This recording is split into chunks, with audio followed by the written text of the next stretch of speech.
Now, to analyze the sentence of English structure, we have two basic approaches. One is called prescriptive approach and the other one is called descriptive approach.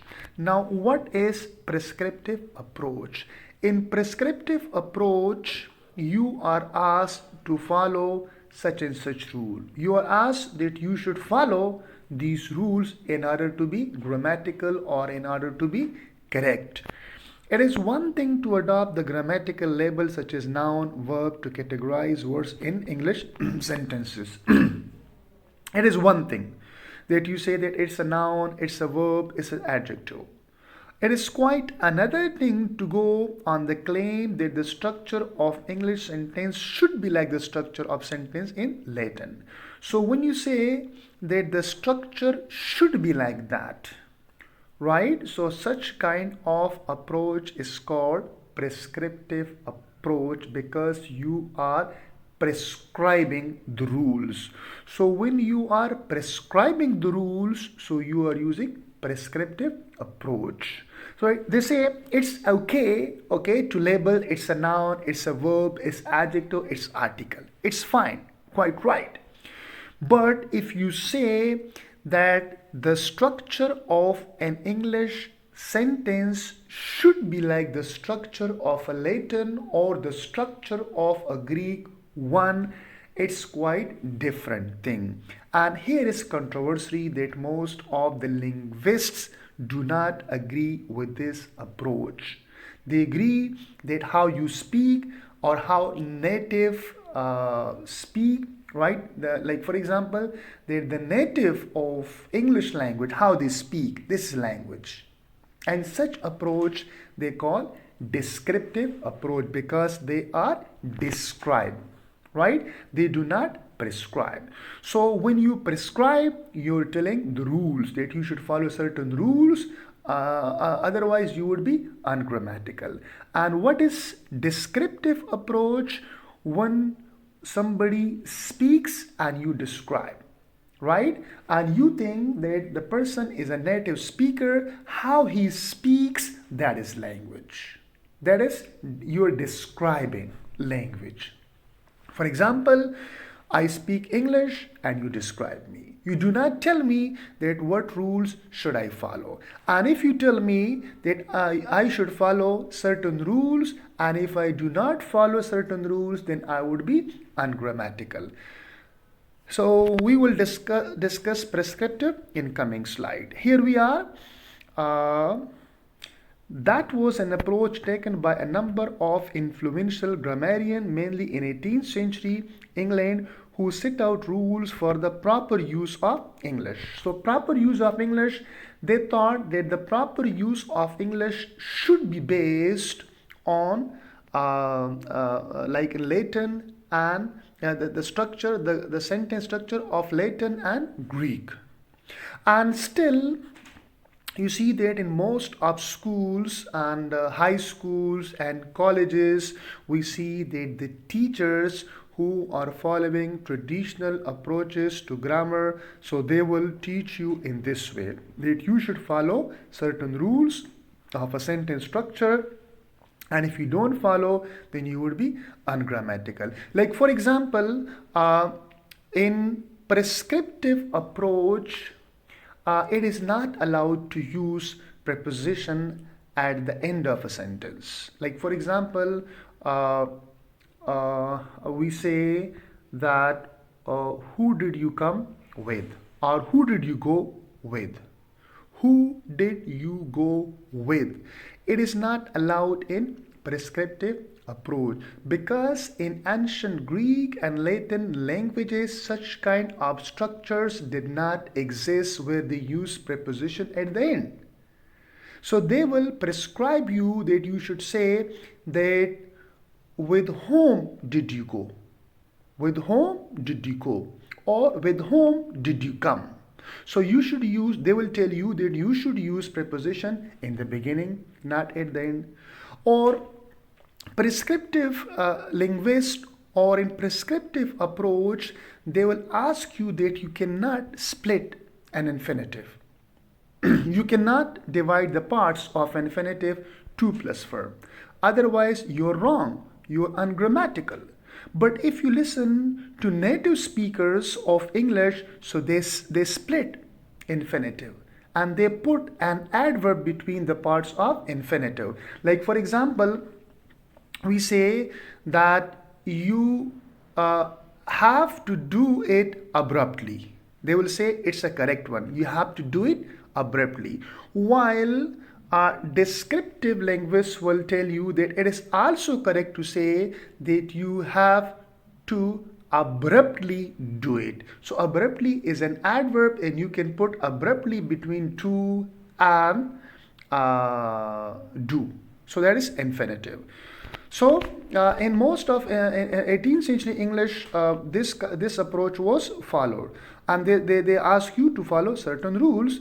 So this view of grammar as a set of rules for proper use of language is still to be found today and may be the best categorized as the prescriptive approach. So when you are asked to follow such certain rules in order to be grammatical, they tell you prescriptive approach. They tell you that what you should do, what you should not do, and how to use proper language, how to speak proper language, and there are certain structures.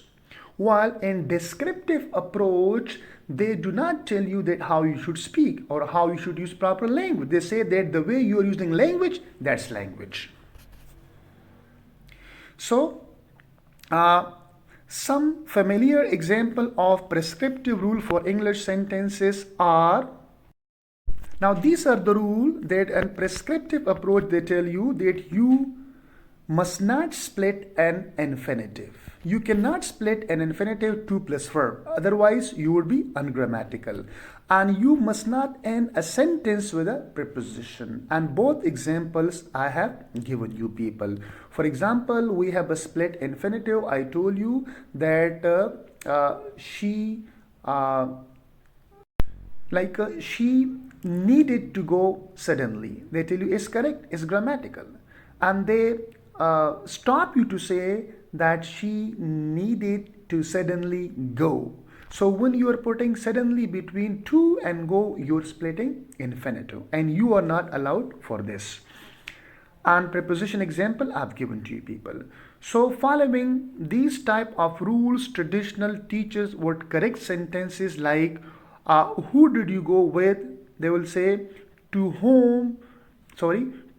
whom did you go? So they will use with in the beginning, not at the end, making sure that the preposition with was not at the end of sentence. And Mary runs faster than me would be correct. To Mary runs faster than I. Now you see they will look here, another example, that Mary runs faster than me.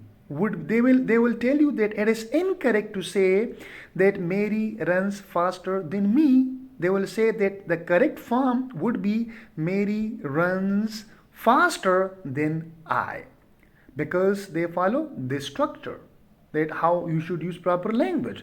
And me and my family would certainly have to be corrected to my family and I. So in prescriptive approach, you cannot use me. Like you can't say that me and my family. No, you should say my family and I. While in descriptive approach, you can say me and my family. Right? You're allowed, because native speakers say like this, me and my family. So in descriptive grammar, you're only describing, you're not prescribing the rules. So as Anne Landers would recommended, and the proper English writing, one should never begin a sentence with and. So they will again say that you should not begin a sentence with and. It may in fact be a valuable part of one's education to be made aware of this linguistic etiquette for the proper use of language, if it is not social expectation that someone who writes well should obey these prescriptive rules. Then social judgment such as poorly educated may be made about someone who does not follow these rules. However, it is worth considering the origin of some of these rules and asking whether they are appropriately applied to the English language. Let's take one example. You must not split an infinitive. Of course, that we can split infinitive in English. Actually, that they think, okay, that how traditional grammarian use these rules, so the same structure should be also applied in English. While in English you can split infinitive, so if you can split infinitive, you cannot be ungrammatical according to descriptivist linguist, but you may be ungrammatical according to prescriptivist grammarian. Now, here we are with descriptive approach. It may be that using a well-established grammatical descriptions of Latin is a useful guide for some European languages like Italian or Spanish. It is less useful for other like English. So for English, we cannot use those all rules or sentence structure rules, and may be absolutely misleading if you are trying to describe some non-European languages. So the last point became clear to those linguists who were trying to describe the structure of the native languages of North America towards the end of 19th century. The categories and rules that were appropriate for Latin grammar just did not seem to fit these languages. As a consequence, for most of the 20th century, a rather different approach was adopted. So you see that for some languages, some European languages, you might use the same grammatical structure that is used by ancient Greek and Roman, like in Latin language as well as in Greek language. But for certain languages, such kind of rules seem not appropriate. Then 20th century linguists realized that there was a need of a different kind of approach. So North American, toward the end of the 19th century, the category and rules that were appropriate for Latin grammar just did not seem to fit these languages. Which languages? They're talking about some European or non-European languages, right? So as a consequence, for most of the 20th century, a rather different approach was adopted, and that approach was known as descriptive approach. Analysts collected samples of the languages they were interested in and attempted to describe the regular structure of the languages as it was used, not according to some view of how it should be used. This is called the descriptive approach. So what descriptive linguists they did, they collected sample of languages and they were interested that how language was used, and they describe regular structure of language. They listened to people, they collected data, they listened to people, and then they describe the way people use language, not according to some view of how it should be used. They do not tell you that how you should speak or how you should use a language. They only collected data and they listened and then they describe the structure of languages, including English language, where split infinitive, where the use of preposition at the end, where the start of a sentence with and, all these rules were possible. People use. So that's why these descriptivist linguists do not agree with prescriptivist linguists. Now here we are with a very important point of this lecture, and that is structural analysis. So structural analysis is one type of descriptive approach, and within this approach there would be a structure, and within that structure you can produce unlimited number of phrases and sentences.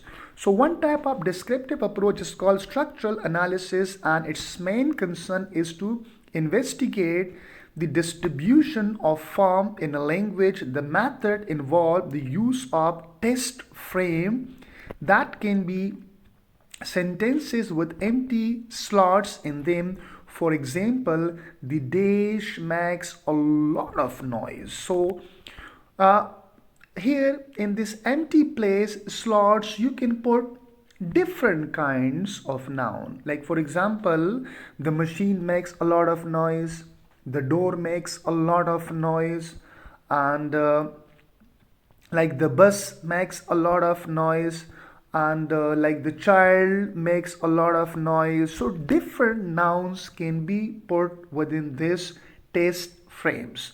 Or I heard a yesterday, you can use I heard a yesterday. In this empty slot you can put a noise and a radio and a singer, right? Anything. Like for example, I heard um, a radio yesterday, or you can say I heard a strange noise yesterday. So these are test frames. There are a lot of forms that can fit into those slots to produce good grammatical sentences of English, like car. You can say car, you can use child, donkey, dog, radio. As a result, we can propose that because all these forms fit in the same test frame, so they are likely to be example of the same grammatical category. The label we give it to this grammatical category is of course a noun. What is a noun? We should go back to the slide. Like you can say the dash makes a lot of noise, the donkey makes a lot of noise, it's a noun. You can say the child makes a lot of noise, it's a noun. I heard a strange noise yesterday, a noise is a noun. And I heard a radio yesterday, I heard a song yesterday. So these all are nouns. So, as a result, we can propose that because all these forms fit into the same test frame, so they are likely to be example of same grammatical category. The label we give to this grammatical category is, of course, a noun. However, there are many forms they do not fit those test frame. Example would be Kathy, someone, the dog, a car, and many other. This is, we wouldn't say the Kathy or the dog. So once the is used there, again you cannot say the dog. You can't use the with the proper noun like the Kathy. You can't use someone. You can't use the dog because the is already there. You can't use a car because the is, when once the is used, you can't use again article a. So this is, we wouldn't say the Kathy or the dog here. For these form, we require different test frame that would look like this one. Makes a lot of noise. I heard a strange voice yesterday. So then you can make another kind of test frame for this. Among the other forms that comfortably fit these test frames are it, the big dog, an old car, and any DeFranco or the professor with a Scottish accent, and many more. Once again, we can suggest that these forms are likely to be example of the same grammatical category, and the common label for this category is noun phrase. So then we came to the conclusion that for structure analysis there will be some test frame, there will be some structures, and within those test frame you have to put particular category, right? And we don't have one particular category, we have like a different categories, like we have noun, we have pronoun, we have noun phrase, we have verbs, and according to those different category we have to form different test frame. Now we come here with immediate constituent analysis. What is immediate constituent analysis? An approach with the same descriptive aims is called immediate constituent analysis. This technique employed in this approach is designed to show how small constituent or component in a sentence go together to form larger constituent. So larger constituent would be a sentence, and short, right, or small constituent would be phrases. They say that the technique employed in this approach is designed to show how small constituent. By small constituent we mean like phrases or component in a sentence, and large constituent mean sentence. So in a sentence go together to form larger constituent. Larger constituent mean sentences. One basic step is determining how words go together to form phrases.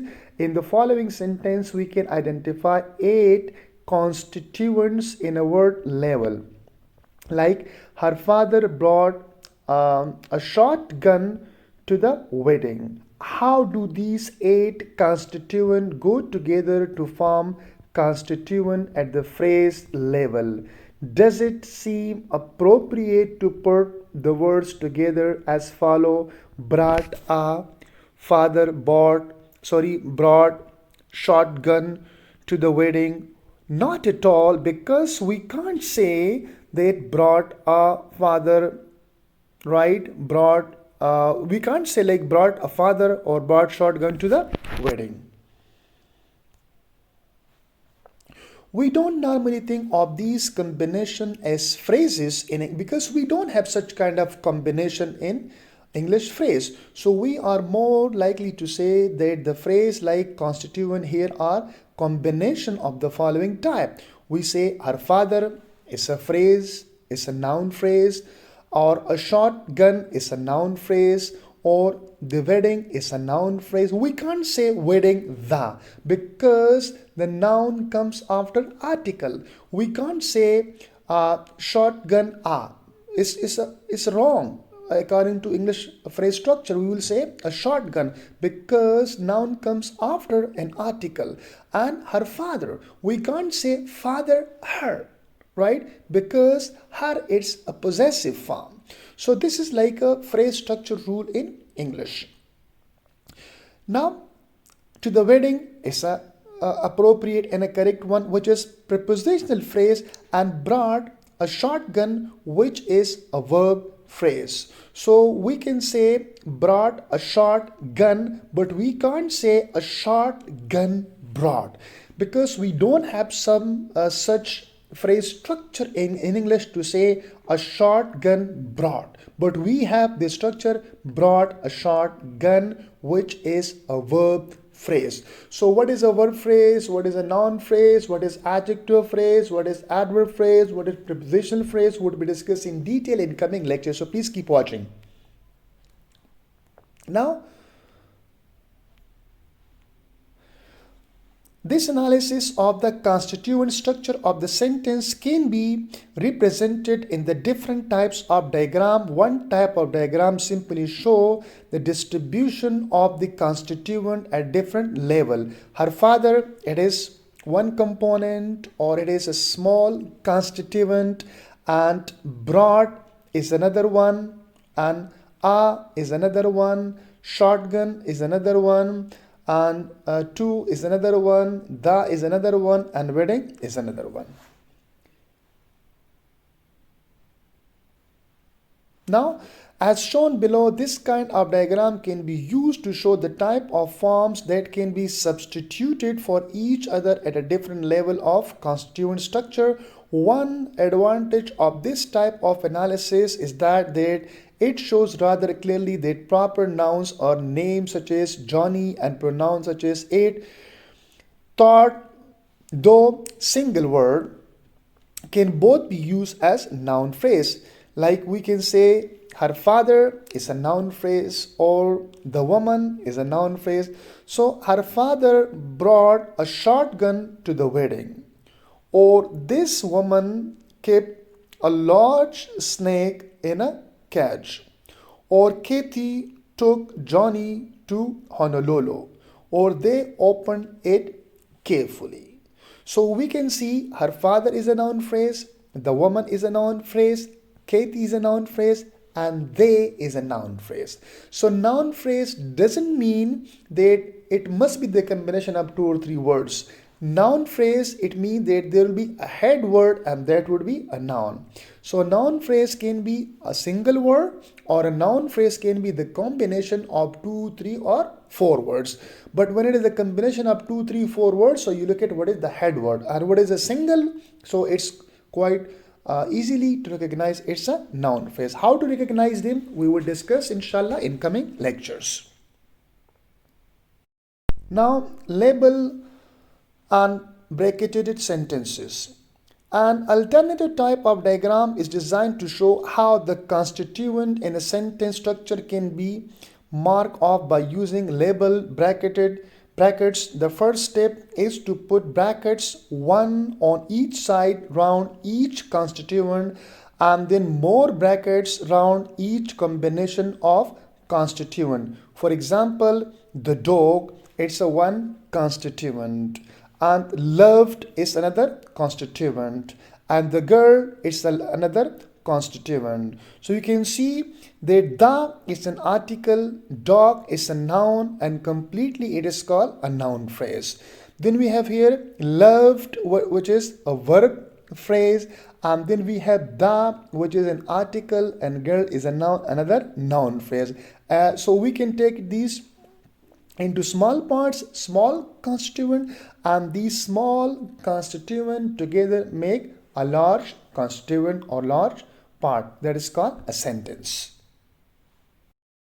With this procedure, the different constituent of the sentence can shown at the word level, like the, which is an article, dog, which is a noun, and then a phrase level, the dog, which is a noun phrase, or loved, that is a verb, and loved, the girl, which is a verb phrase. And at the sentence level, like the dog loved the girl.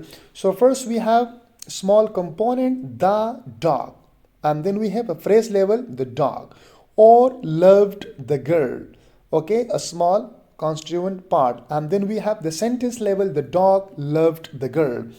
We can then label each constituent using abbreviated grammatical terms such as article, N stand for noun, NP stand for noun phrase, V stand for verb, and then VP stand for verb phrase. So verb phrase and S for sentence. In the following diagram, these labels are placed beside each bracket and marks the beginning of a constituent. The result is label and bracketed analysis of the constituent structure of the sentence.